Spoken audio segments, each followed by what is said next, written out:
3:30 in the morning, and I'm sitting in my kitchen like some kind of insomniac detective, nursing cold coffee and wondering when my life turned into a bad country song.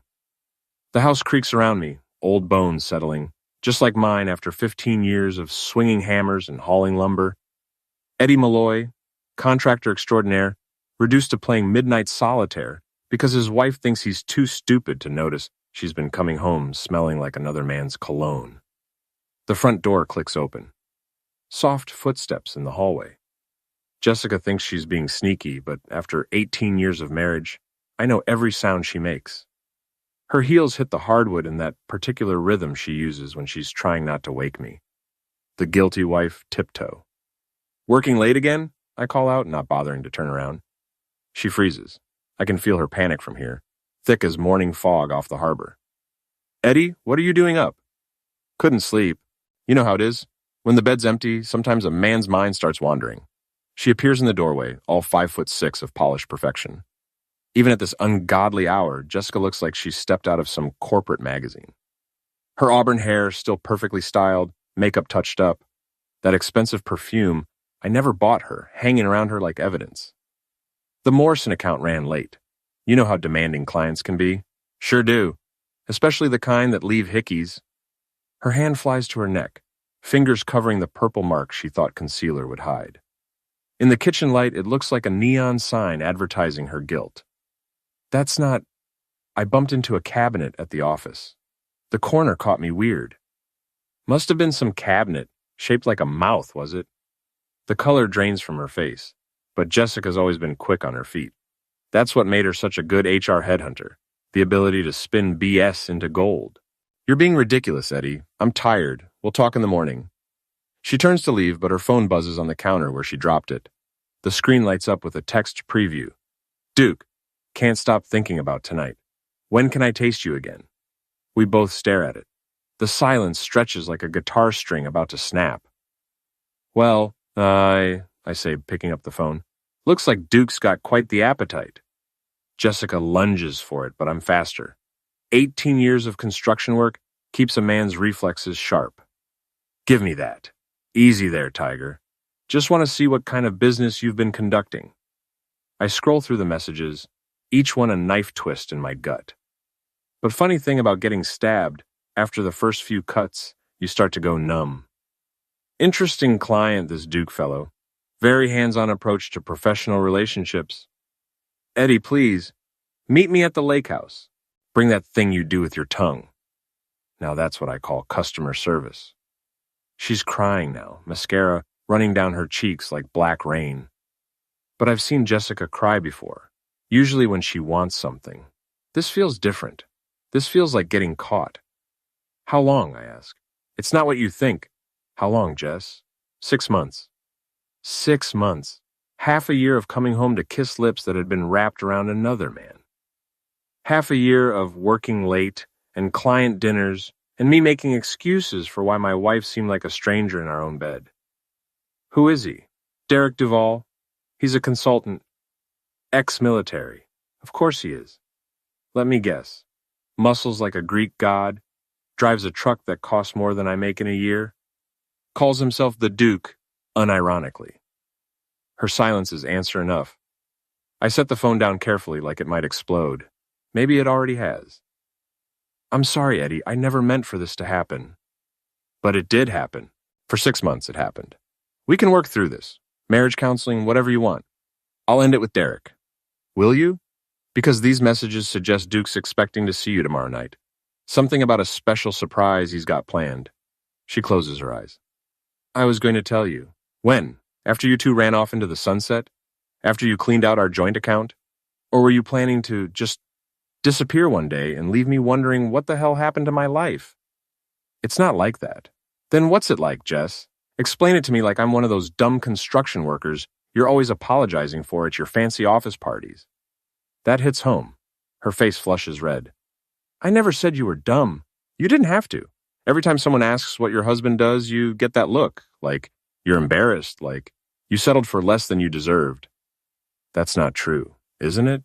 When's the last time you introduced me to your friends without mentioning that I work with my hands like it's some kind of disability?" She has no answer for that. I stand up, bones creaking like the old house around us. I'm going to bed. You can sleep in the guest room. We'll figure out the rest tomorrow. Eddie, tomorrow, Jess. I need to think. But as I climb the stairs to our bedroom, my bedroom now, I guess, I'm not thinking about tomorrow. I'm thinking about Derek Duvall and his lake house and his muscles and his truck. I'm thinking about 6 months of lies and the way my wife's friends probably snicker behind my back about poor Eddie the contractor who doesn't know his wife's getting serviced by a real man. Most of all, I'm thinking about how Jessica always underestimated me. How everyone does. That's going to be their first mistake.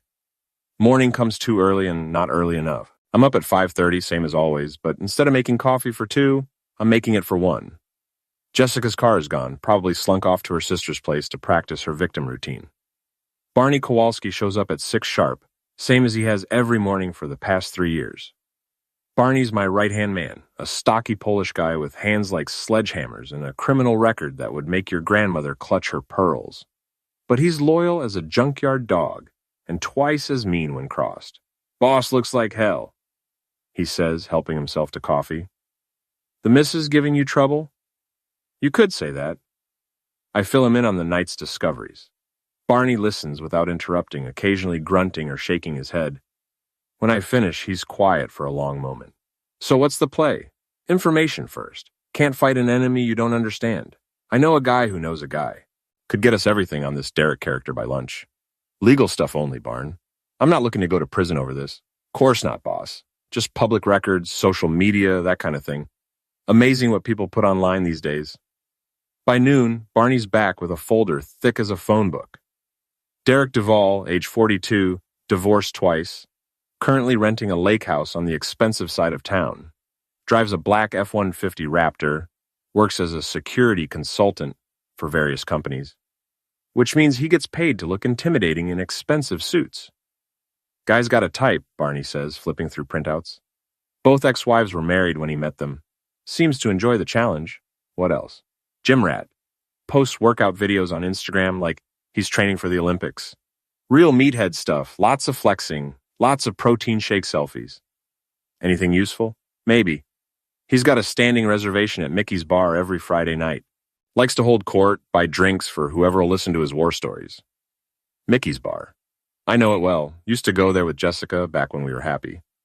Or when I thought we were happy. There's more, Barney continues. Your wife ain't his first conquest in town.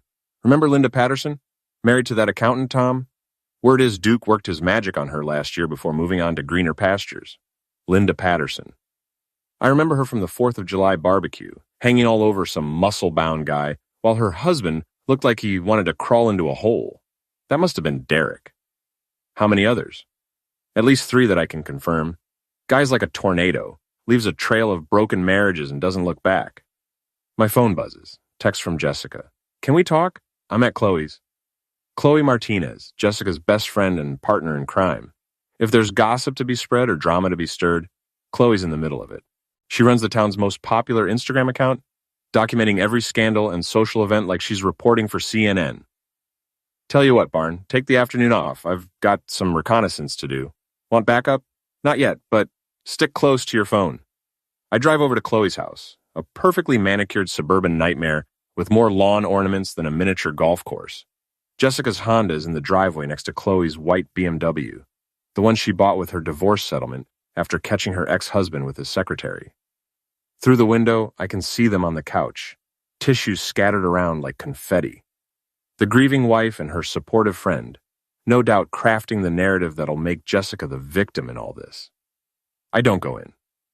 Instead, I park down the street and wait. 20 minutes later, a black F-150 Raptor pulls up.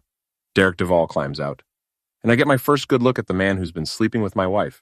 He's exactly what I expected. 6'2", shoulders like a linebacker, the kind of tan that comes from gym sessions under UV lights. He's wearing a tight black t-shirt that shows off biceps the size of Christmas hams and jeans that probably cost more than my truck payment. He walks up to Chloe's door like he owns the place. Through the window, I watch Jessica jump up and run into his arms. They kiss like teenagers, all tongues and groping hands, while Chloe watches with the hungry expression of someone who lives vicariously through other people's drama. I take pictures, lots of them. Derek stays for an hour. When he leaves, Jessica goes with him. They climb into his truck, her hand on his thigh, his hand on her A. More pictures. I follow them to the lake house, a sprawling modern monstrosity that screams compensation for something. They disappear inside, and I settle in to wait again. This is what 18 years of marriage gets you. Sitting in your truck, watching your wife screw another man through expensive windows, documenting your own humiliation one photograph at a time. But here's the thing about humiliation. It's only temporary. Revenge, done right, lasts forever. My phone rings. It's Mrs. Keene, the 70-year-old busybody who lives next door and considers neighborhood surveillance her civic duty. Eddie, dear, I hope you don't mind me calling. Not at all, Mrs. Keene. What can I do for you? Well, it's about Jessica. I've been seeing that man with the black truck coming around when you're at work. I wasn't sure if I should say anything, but with him there again today, you did the right thing calling me. I just think a wife should be more careful about appearances, you know? People talk. Yes, ma'am, they certainly do.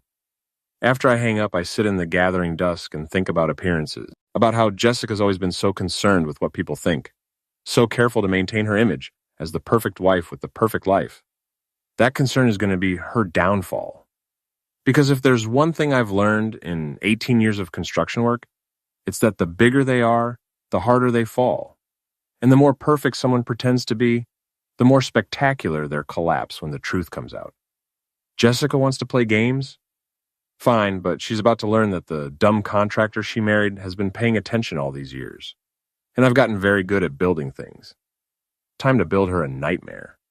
Friday night at Mickey's bar, and Derek Duvall is holding court like he's some kind of conquering hero. He's got a corner booth surrounded by admirers, mostly younger guys who probably think muscles equal wisdom, and a few women who eye him like he's dessert. I'm at the bar, nursing a beer and listening to him tell war stories that sound suspiciously like scenes from action movies. Barney's at a table nearby, playing pool and keeping an ear open. So there I was in the Middle East, Derek's saying, surrounded by insurgents, nothing but my sidearm and my training. I've heard this story before. It was the plot of a Steven Seagal movie from the 90s. But his audience is eating it up, especially the blonde in the low-cut top who keeps touching his arm and giggling at everything he says. You believe this guy? The bartender mutters, refilling my beer. Been coming in here for months. Same stories every time. Takes all kinds, I say. Derek's voice carries across the room. The thing about married women is they appreciate a real man. Someone who knows how to take charge, you know? These suburban husbands, they get soft. Stop appreciating what they've got. Several people laugh. I grip my beer bottle a little tighter. Like this one I'm seeing now, he continues. Married to some construction worker. Nice enough guy, I'm sure, but no fire, no passion. She tells me he hasn't touched her in months. That's a lie. We made love just 2 weeks ago. Or at least I thought we did. Maybe for Jessica it was just going through the motions. What's her name? The blonde asks. Jessica. Beautiful woman. Works in HR. Way too good for the life she's living. Isn't that cheating? Someone asks. Derek shrugs. I'm not married, and if her husband can't keep her satisfied, that's on him. More laughter. I finish my beer and signal for another. Besides, Derek continues, it's not like it's serious. I mean, what would I want with a married woman long term? But for now, she's educational. The way he says it, like Jessica's some kind of training exercise, makes my vision go red around the edges. Educational how? The blonde presses. Let's just say married women are grateful for attention. Very grateful. They'll do things their husbands never dreamed of asking for. The table erupts in crude laughter. I set my beer down carefully and turn around. Excuse me, I say, walking over to their table. Derek, right? He looks up, annoyed at the interruption. Yeah, do I know you? Eddie Malloy. I think we have a mutual friend. Recognition dawns in his eyes, followed quickly by amusement. Well, the construction worker. That's right. Mind if I sit? Actually, we're kind of in the middle of something here. I bet you are. Sounds like you were telling these folks about your girlfriend, Jessica. The table goes quiet. Derek's jaw tightens, but he's still smiling. The kind of smile a shark gives right before it bites. She's not my girlfriend. Just a friend with benefits. Benefits, that's one way to put it. Look, pal, I don't want any trouble, but if you can't keep your wife happy, that's not my problem. You're right. It's not your problem. It's your opportunity, isn't it? Derek stands up, and suddenly I'm looking up at 6 feet of muscle and testosterone. The bar goes quiet around us. You got something to say? Say it. Just wondering what kind of man goes after married women. Seems like the kind of thing a coward would do. His face flushes red. What did you just call me? I called you a coward. Someone who can't compete with single women, so he goes after the ones who are already tied down. Like shooting fish in a barrel. You want to take this outside? Not particularly.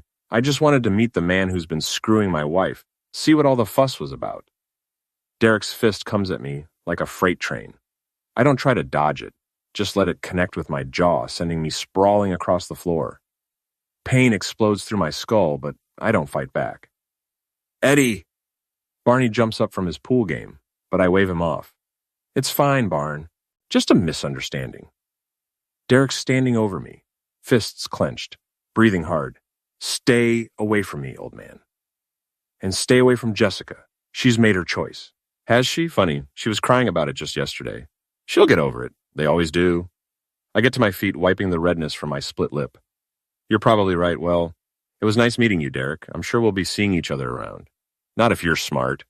I smile at him, the kind of smile I give contractors who try to shortchange me on materials. Oh, I'm smarter than I look. You'd be surprised. I walk out of the bar with as much dignity as I can muster, Barney trailing behind me. Boss, what the hell was that about? You could have taken that guy. Probably. But then what? I'd be the violent husband who attacked his wife's lover. Poor Jessica would have no choice but to run to Derek for protection. So what's the play? Patience, Barn. And documentation. I pull out my phone and check the video I recorded while Derek was bragging about his conquests. Crystal clear audio of him calling Jessica educational, talking about grateful married women, describing her like she's a piece of meat he's sampling. You got all that? Every word. Amazing what people say when they think they're among friends. What are you going to do with it? Nothing yet. But Derek just made a big mistake. He thinks I'm some dumb construction worker who'll either slink away defeated or come at him with my fists. He doesn't realize there's a third option, which is destroy his reputation the same way he's destroying my marriage, but slowly, methodically, like any good construction project. My phone buzzes with a text from Jessica. Derek told me what happened at the bar. This has to stop, Eddie. I'm filing for divorce. I text back. Your choice. But you might want to ask Derek about his previous conquests. Ask Linda Patterson's ex-husband how it worked out for him. 3 dots appear, then disappear. No response. I drive home to my empty house and my empty bed, but for the first time in days, I'm smiling. Derek thinks he won tonight. He got to play the alpha male, show off for his audience, put the betrayed husband in his place. But what he really did was give me everything I need to destroy him. And the best part? He'll never see it coming. 2 weeks later, and the whole town's talking about the 4th of July parade. It's the biggest event of the year in our little corner of Maine. Floats, marching bands, local businesses showing off, and enough small-town politics to make Washington look simple. I'm volunteering with the construction crew, helping set up the reviewing stand and making sure the barriers are secure. It's good, honest work, and it puts me right in the middle of everything.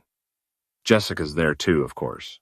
She's on the organizing committee, clipboard in hand, directing traffic like she's running the Pentagon. Derek's with her, playing the supportive boyfriend role to the hilt. He's wearing a tight patriotic t-shirt and aviator sunglasses, looking like a recruitment poster for the National Guard. Chloe's following them around with her phone, documenting everything for her Instagram followers. The happy couple, living their best life, no mention of the broken marriage left in their wake. You see them? Barney asks, nodding toward Jessica and Derek. Hard to miss. Want me to accidentally spill something on his pretty shirt? Not yet. Let them enjoy themselves. The parade starts at noon. I'm stationed near the reviewing stand, officially to handle any safety issues, but really to watch the show. Derek and Jessica have prime seats, playing the part of the perfect couple for anyone with a camera. About halfway through the parade, the high school marching band comes by, followed by the local fire department, and then the float from Morrison Construction, my biggest competitor in town. Big Jim Morrison waves from the driver's seat, his crew throwing candy to the kids. That's when I see my opportunity. Barney, I call out, need you to help me with something. We walk over to where the parade route makes a sharp turn. There's a confetti cannon mounted on one of the floats, loaded with red, white, and blue streamers for the big finale. Boss, what are you thinking? Remember that time you accidentally triggered the pyrotechnics at the county fair? That was an accident. I know. But you remember how the trigger mechanism worked? Barney grins. Yeah, I remember. Think you could accidentally trigger this cannon when Derek walks by? Might be tricky. Lot of variables. I have faith in your abilities. Derek and Jessica are making their way through the crowd, shaking hands and playing politics. Derek's in his element, all smiles and firm handshakes. The kind of guy who runs for town council and wins on personality alone. They're about 20 feet from the confetti cannon when Barney makes his move. He stumbles, purely by accident, of course, and catches himself on the cannon's trigger mechanism. Boom! The cannon fires directly at Derek, hitting him square in the chest with a blast of confetti, streamers, and compressed air. The force knocks him backward into the crowd, arms windmilling as he tries to keep his balance. He doesn't. Derek goes down hard, landing in the pile of horse manure left by the mounted police unit that passed by 20 minutes earlier. The crowd gasps, then starts laughing as the town's newest alpha male emerges covered in confetti and horse crap. Chloe's getting it all on video, of course. Her phone's trained on Derek as he struggles to his feet, dignity nowhere to be found. Oh my God, Derek! Jessica rushes to help him, but he waves her off, face red with embarrassment and rage. I'm fine, he snarls, but he's clearly not fine. His patriotic t-shirt is ruined, his aviator sunglasses are cracked, and there's horse manure in his hair. Sir, are you hurt? I jog over, playing the concerned citizen. That was a terrible accident. Derek glares at me, suspicion in his eyes. Accident? Absolutely. Equipment malfunction. These old cannons can be unpredictable. Eddie's right, Barney chimes in. I was just checking the safety mechanism when it went off. Could have happened to anyone. Derek's not buying it, but what can he say? That the local contractor somehow orchestrated his humiliation? It sounds paranoid even to him. We should get you cleaned up, Jessica says, trying to salvage the situation.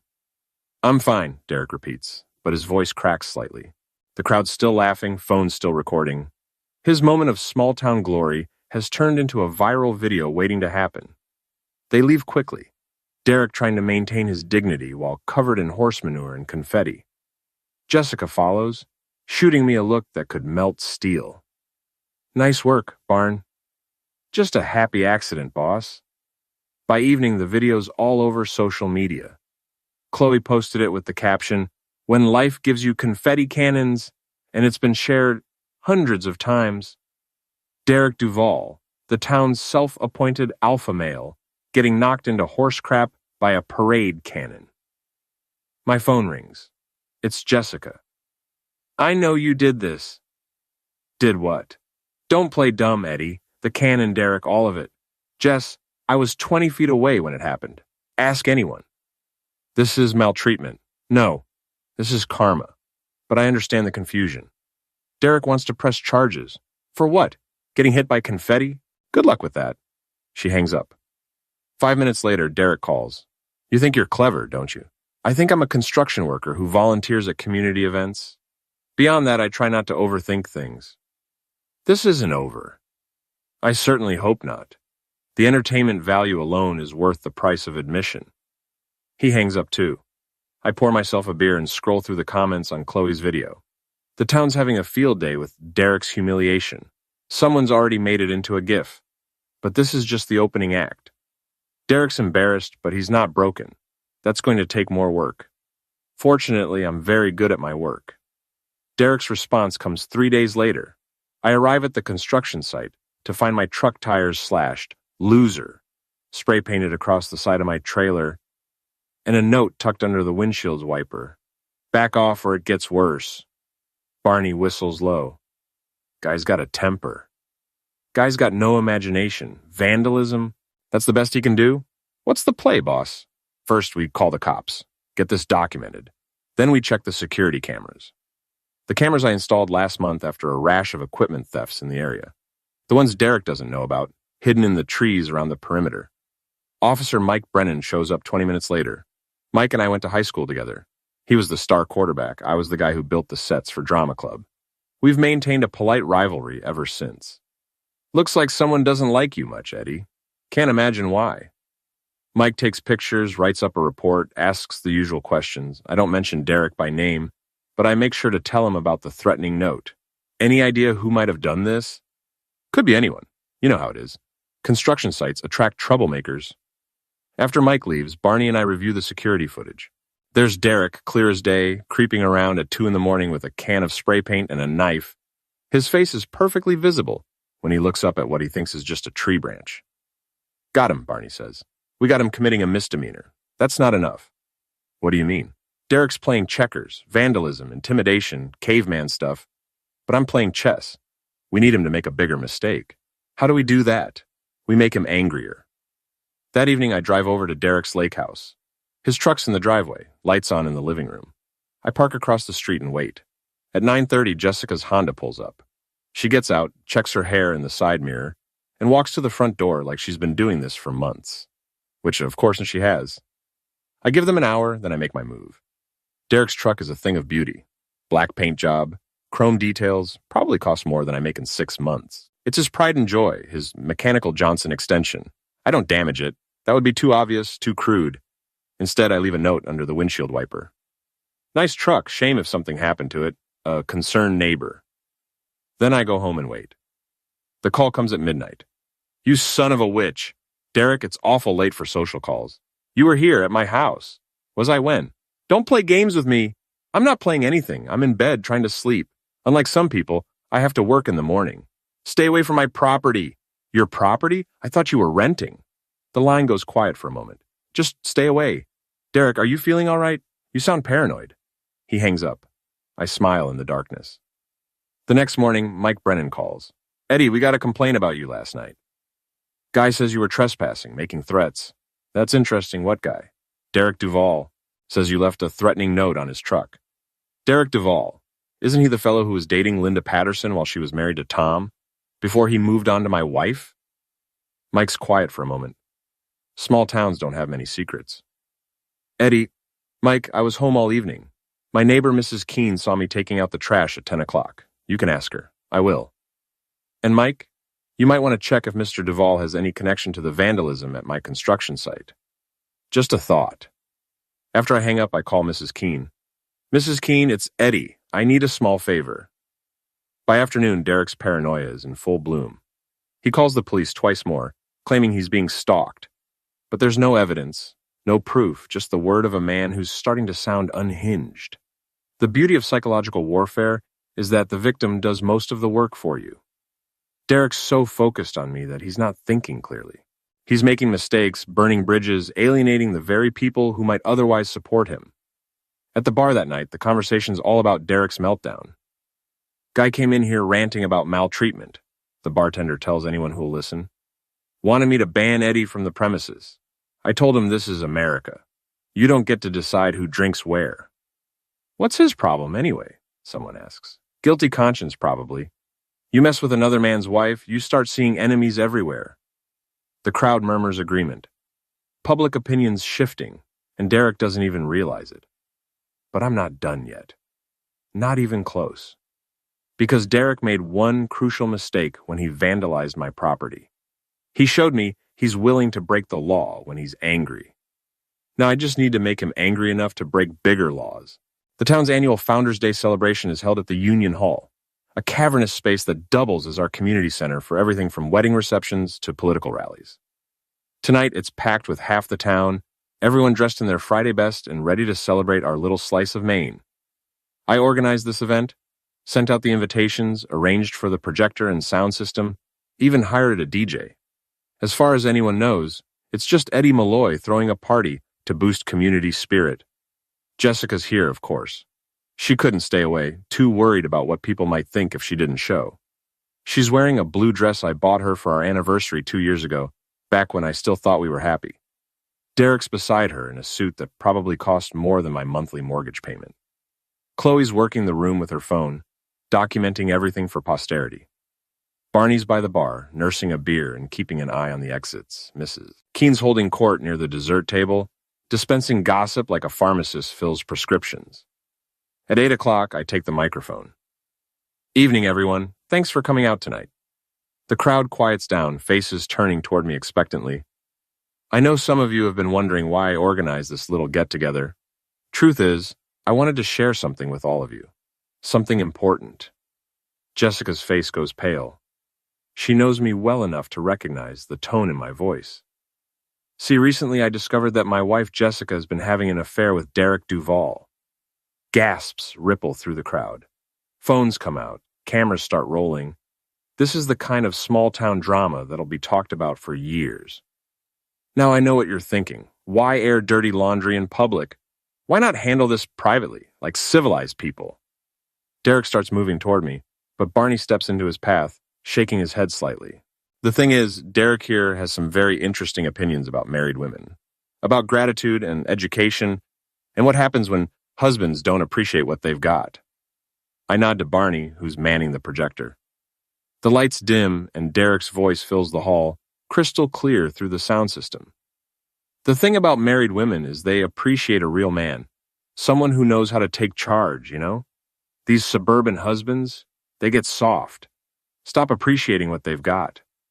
The crowd turns to stare at Derek, who's standing frozen in the middle of the room. Like this one I'm seeing now. Married to some construction worker.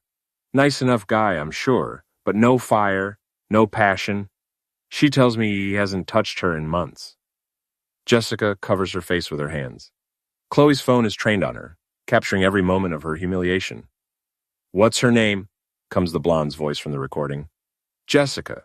Beautiful woman. Works in HR. Way too good for the life she's living." The audio continues, Derek's voice describing my wife like she's a conquest, a training exercise, something to be used and discarded.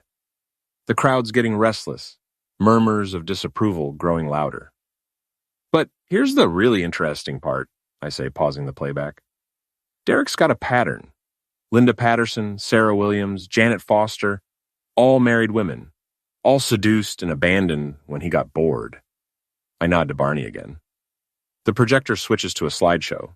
Photos of Derek with various married women around town, text messages, hotel receipts. Months of investigation laid out for everyone to see. Derek Duvall isn't some romantic hero rescuing unhappy wives. He's a predator who targets vulnerable women and destroys families for sport. Derek finally finds his voice.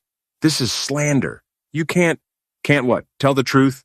Play recordings of things you actually said? You recorded me illegally. Actually, Maine's a one-party consent state. As long as one person in the conversation knows it's being recorded and it's perfectly legal. I looked it up." The crowd's turning ugly now. These are working-class people, folks who understand the value of marriage and family. They don't appreciate homewreckers, especially ones who brag about it. "You son of a witch," Derek snarls, pushing through the crowd toward me. "Language, Derek. There are children present." He takes a swing at me, but this time I'm ready. I duck under his fist and let him stumble past me, off balance and looking foolish. "Assault!" Someone shouts. "He assaulted Eddie!" Mike Brennan, who's been watching from the back of the room, starts moving forward. "Derek Duvall, you're under arrest for assault." "This is BS. He set me up." "Maybe so, but you still threw the punch." As Mike cuffs Derek, I turn to Jessica. She's crying, mascara running down her cheeks, the center of attention in the worst possible way. "Jess, you want to say anything? Explain your side of things?" She shakes her head, unable to speak. "That's okay. I think everyone gets the picture." The crowd's buzzing with excitement, phones recording everything, the story already spreading beyond the walls of the Union Hall. By morning, it'll be all over social media. By next week, it'll be legend. Derek's shouting threats as Mike leads him away, but nobody's listening. He's finished in this town. His reputation destroyed as thoroughly as he destroyed my marriage. Jessica follows them out, probably to bail him out or find a lawyer or figure out what comes next. I don't really care anymore. Chloe approaches me as the crowd starts to disperse. "Eddie, that was... wow. Just wanted everyone to know the truth. Are you okay? I mean, with Jessica and everything?" "I'm fine, Chloe. Better than I've been in months." And I am. For the first time since this whole mess started, I feel like myself again. Not the betrayed husband, not the dumb construction worker, not the man who wasn't good enough to keep his wife happy. Just Eddie Malloy, the guy who built something beautiful out of the wreckage of his marriage. Barney walks over, grinning like a wolf. Hell of a show, boss. Think it'll stick? Derek's done in this town, and probably the next 3 towns over once word spreads. And Jessica? She made her choice. Now she gets to live with the consequences. I look around the union hall at the faces of my neighbors and friends, at the community I've been part of for 18 years. These are good people, honest people, and they know the difference between right and wrong. Derek thought he could waltz into our town, break up marriages, and move on without consequences. He thought wrong. Jessica thought she could trade up, leave her blue-collar husband for something better, and keep her reputation intact. She thought wrong, too. But me? I knew exactly what I was doing from the moment I found that first text message. I built a trap so perfect, so complete that they destroyed themselves trying to escape it. The good guy finally stopped playing nice, and it felt better than I ever imagined it would.